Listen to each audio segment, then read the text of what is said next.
Today we're talking hub bearings. You see, nowadays in modern cycling, these radial cartridge type bearings are absolutely everywhere. Almost gone are the days where we had a nice cup and cone interface where we could set the preload. Now we have to be a lot more fragile with these. And some of these bearings can get really expensive. We have wheels with ceramic bearings, XD15 bearings, and setting them properly is really important. Now, this video is inspired by a really cool conversation happening over on our school.com community where we've had a real deep dive. Matt from Enduro Bearings was kind enough to be a guest speaker, and in it we were talking about the skill of setting a bearing precisely compared to the DT Swiss manual. And the DT Swiss manual here talks about installing the bearing with a hammer, but then going back and checking for bearing function. If it doesn't function properly, tap it out a little bit, tap it back in, trial and error yourself until you get the perfect bearing sitting. And that's actually really important because you can't just buy better quality bearings and then install them really badly. So we're going to take a look at one, how you install bearings, and then a little bit about how we remove them to make sure we don't do any damage in the process as well. Okay, first of all, what's actually happening now with modern radial bearings is, remember that bearings in here are going to be running on a track with what we call a race. And if we apply a preload to a load to those bearings aren't going to run perfectly in their tracks. They're going to be running on the edges, and that's not really optimal. We want a little gap, and between that gap there should be some grease. What we don't want is for the metal to be rubbing against metal. So all of these axle parts and these are all being designed very precisely so that the inner race and the outer race are perfectly aligned and the balls are allowed to move really smoothly. Now, if we then go ahead and apply a load in that direction, we do not get optimum bearing precision. We actually get balls rubbing against the metal side of the race. So how do we make sure that we set these properly? Well, here I've got a whole bunch of tools. There's not really one particular set of drifts that are perfect for installing and removing everything. Almost every hub you come across now is different, and they're getting more and more complicated with their designs as well. So we've over the years accumulated really nice stuff here from Alt, a Canadian company, awesome for pivot bearings. We have our wheels manufacturing presses. These are really durable tools. But then there's actually some really innovative tools on AliExpress. I can't even remember who makes these, but if you search bearing removal tool, you'll probably find it. And these just make some drifts that you can't find other places, which are really cool. And we've got these from Libical. Anyway, I'll show you how that works in a second. So right now what I've done is I've got a pre-prepared DT Swiss 240.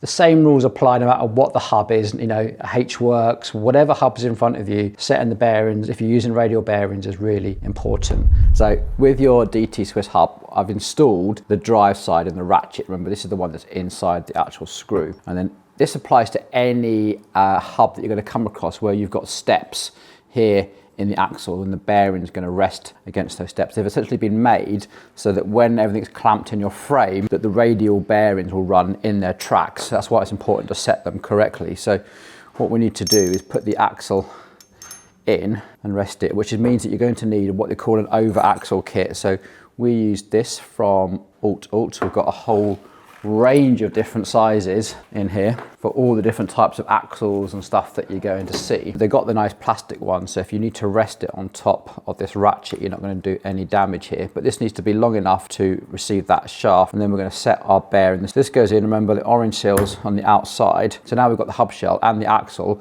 as a guide. We then put our next over axle kit, and you can see how this has just got an elevated section. So we're just going to push on the outer race. What we're trying to achieve here is this bearing is actually going to seat on the inner race and this gap here. So what we don't want to do is push so hard that the outer race, I don't want to apply too much forward in this direction, that the balls here end up running off their tracks. So in actual fact, this is not going to be bottomed out on the hub itself. So there's a picture I'm going to put up here of a cutaway that I've got from the DT Swiss website, and you can see how on the drive side, everything is butted up close, and it's got this tiny little gap here, which is what we're trying to achieve. Again, you can see really light pressure, and I'm just feeling for when it's going to bottom out.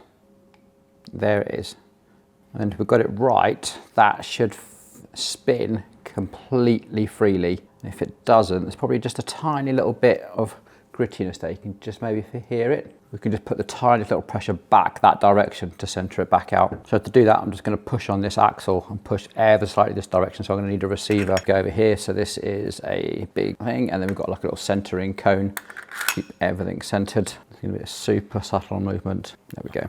Oh, perfect. And there shouldn't be any side to side play. So we shouldn't have anything moving side to side. That is solid. Very, very nice. And then we can reconstruct everything. When you're doing this with the special grease that they use, you don't need loads. The important thing is to try and get tiny little bits of it into here. But remember, you're going to push this in. It's been relatively rough because we're going to go around with our finger and just distribute that a little bit. Don't need loads and loads. And that is to lubricate this movement here. And then lubricating the actual ratchets, you can choose how much you want to use. Normally about a quarter of the way around is about right, and then just distribute that around. It will find its way. There we go, job done. And you won't be able to sort of tell in your hands, but when you've got this clamped in a bike, so imagine this clamping force happening here. Essentially when you've got your through axles done up, that is when you're going to have the clamping force is going to be correct for all the bearings to be set correctly, so that should spin absolutely beautifully smoothly. Little top tip while I'm here, if you're struggling to get the end caps off, there's a really cool tool by Unio called Hub Genie, which essentially you screw this into your end caps and it just expands into the end caps and you can pull them off cleanly. Super handy little tool, great bit of kit. Okay, back to the video. So DT Swiss have got it pretty nailed. They make it very, very easy not to mess that up, but not always the case, because let me show you this. When we get into really lightweight hubs, we don't have that luxury. So this is the Scope Artech, the titanium one, and this is fairly typical of very lightweight hubs. So have our free hub body, have our ratchet, our cool flat spring, look at that. And this time, a little bit like the Envy, where the whole axle just comes out, so you don't need the over axle kit. And we now have two independent bearings inside the hub shell, and it's these ones that need to be set because we don't have the extra flange here on the axle. So first of all, I'm going to remove these because when you're dealing with like expensive stuff like this, you do not want to screw it up. So this is a cool little tool. Just going to get that seated. So then we fasten it from the inside and we expand that nut. So essentially now as we tighten this up, there we go.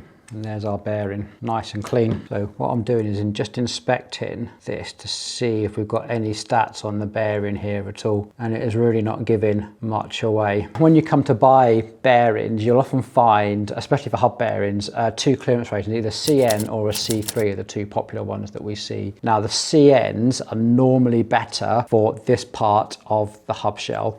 When it comes to replacing free hubs, you're normally better off going for a C3 fit. It all depends a little bit, and there needs to be a little bit of trial and error, which is really annoying, especially when you're buying expensive bearings like the Enduro XD15 ones will now come in a CN and a C3 fit. Essentially, if you put a CN fit in, everything feels really tight, even though you've landed the bearings properly. You're probably going to want to go to a C3 fit where you've got a bit more clearance, and likewise, if everything's still wobbling and a little bit loose, zip wheels are really bad for this, then you might need to go to a CN fit to tighten everything up. I mean, there's no real way of knowing unless you just fit it. You can't really measure the precision that you need to. So these are the hardest to set properly because you don't have the axle and something solid. You've only got this sort of hollow shell, and you've also got a blind fitting in there as well. This is the ones we really need to make sure we get right. We're going to go for a drift on this side, and it's really important that you get a drift that touches the outer race like this. And we have a drift for this side, our 6903 drift. Let's get that all lined up. And this is where just taking your time and then just setting it. It should not take effort. If you've got effort at this point, back it off, get everything lined up. There's a chance that you're going in crooked, and that's just going to score into your hub. It should feel nice and easy. You can see I'm just doing that with like tiniest amount of pressure, and there we go, we just landed. You see that just stop? So the same rules apply. We get that axle in and we check for bearing function. Any sort of roughness here, don't assume by the time you get it all together again it's going to miraculously get better. I promise you it won't. We should have something really smooth at that point. Now these little spaces here are actually really, really important, and it's definitely worth checking any kind of damage, because if these are being compressed and you get that little bit of knurling at the end, it can completely mess up that clearance. Remember, the clearance on this is down to really, really fine tolerances. There we go. Okay, extra little bonus, because everyone asks, how do you take apart a DT Swiss hub? So let me show you how we do it here in the workshop. First of all, try and get your layout going. We'll go into the freehub as well. Let's lay out your ratchet. So you should be able to get to that bit fairly simply. And it is really tempting just to start hitting that with a hammer. Really don't like to do that if we possibly can. What we have is we have a bearing receiver just here. And these things have got a nice soft nylon landing, so we can just push this out. And then next up we need to remove this, so you're going to need to have one of these tools. This is the new version of it, and an impact gun. This is honestly the easiest way of doing it. Now if you're going to buy an impact gun for the first time, I don't recommend getting this small one, because quite often these are so tight this doesn't even touch the sides. You do a much bigger 1000 Newton meter one, and that makes short work of them. Really does. So I mean, we use this one because we've got the luxury of having both. This is great for doing like bottom brackets and stuff like that, but this is a fairly new hub, so we know it's all going to be okay to remove. Top tip for this, put the axle back in, gives you a little bit of support. And in all honesty, you can normally do this. Is obviously have a wheel and spokes and everything else, but I mean, it normally comes out with just your hand pressure. So right, let's remove the bearings from the freehub body. Now you'll notice that on most freehub bodies there is normally a little aluminium tube on the inside that you should be able to poke about with your finger. Now the old school method of doing this was to sort of move that little preload spacer out of the way and get in there with the drift and knock it out with a hammer and try and walk the bearing out bit by bit. It's not great because the freehub bodies are now really expensive. These are like 107, some of them 120 pounds. And you can just apply the whole freehub, which is what most people do, but it's actually pretty economical to replace the bearings. Now, what we don't want to do is flare that material out. That aluminium spacer is critical for that preload. Remember that tension that we're going to put on as we thread the through axle through. So we want to try and maintain its integrity. So we have a couple of options without taking a hammer to it all. We've got the bearing drifts from Alt, and these have got like a little expanding section here. So you can see this one's pretty battered, but this section here goes in and expands out to the bearing, and then we essentially pull it out with this. As you can see, it's just got a tiny lip just there. So that would look like screwing that in, and then we take 3mm here, feed this in, tighten this up till we have a good fit. Okay, some sort of receiver. Find the right size, that's a nice fit. Tell you what, now this has all conveniently come apart because I over screwed it in front of the camera, but you can see how this works. We've got a brass wedge just here, and here we've got a little collet that expands. So you can see this goes on the top here, and that's going to expand. On the edge here we've got a lip, and that screws into here. So as we screw that up, this collet expands into the bearing, and then we just basically pull it out. A nice clean extraction of that bearing. That is our aluminium tube. Again, if you see any damage, like you've seen the edges curl over, then go ahead and replace it. So to show you the other method, I'll show you the other tool that we have for this. I've got a load of different size collets. This bit's a reverse thread. Okay, so once we're in, what I'm doing here is screwing us a pin that drives through, and as that pin goes into that collet, this expands out and captures the bearing. So again, doesn't need to be mad tight, because what you'll do is if you do this up really tight, it'll expand and actually make the fitment too tight, and you've got to apply even more force to get it out. And this just sets the depth that we want to pull to, basically takes up the slack, so to speak. There we go, clean. And there you go, you can see the pin has just come out the end there, and that's the pin that goes through that collet and expands it. So if I undo that, now you'll see how that works. You see this part is threaded, and now we can just take that bearing off. Pushing the freehub bearings back in is always the tricky bit, because we need to make sure that we set them so this still has the same amount of wiggle room that we had when we started. And remember, black seals go on the inside. Okay, we need the right size drifts. Now you might notice I'm not using any grease here because these are all greased enough. You don't need a lot of grease when you're doing hubs. I know it's really tempting to get in there and just smother it about everywhere, but if you do that, the grease will get into nooks and crannies and you'll get like little hydraulic locks. So just a very small amount of grease, just enough to protect it and help sort of aid assembly, so to speak. Nice and straight. Now this is the one that really takes some load, because it's so easy to put too much pressure on this and you'll just crush that silver thing. So again, look how light that touch is. I'm going super careful. There we go, literally touch. Or even that might be a little bit too much. So you see, that's probably not enough, because that now rattles. You can hear that.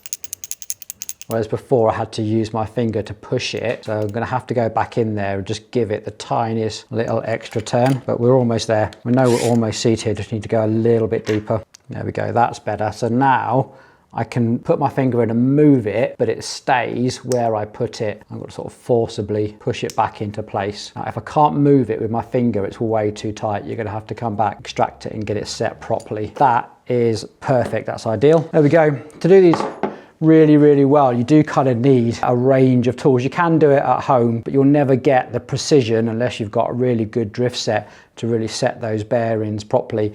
And the annoying thing is, you're probably better off investing in a really good set of drifts than you are investing in really expensive bearings, because expensive bearings set really badly will always be worse than good bearings installed really well. Hope you found that video somewhat interesting. If you did, get down in the comments. If you want to know more about the discussion that led to all of this, go and check us out on school.com. It gets pretty technical.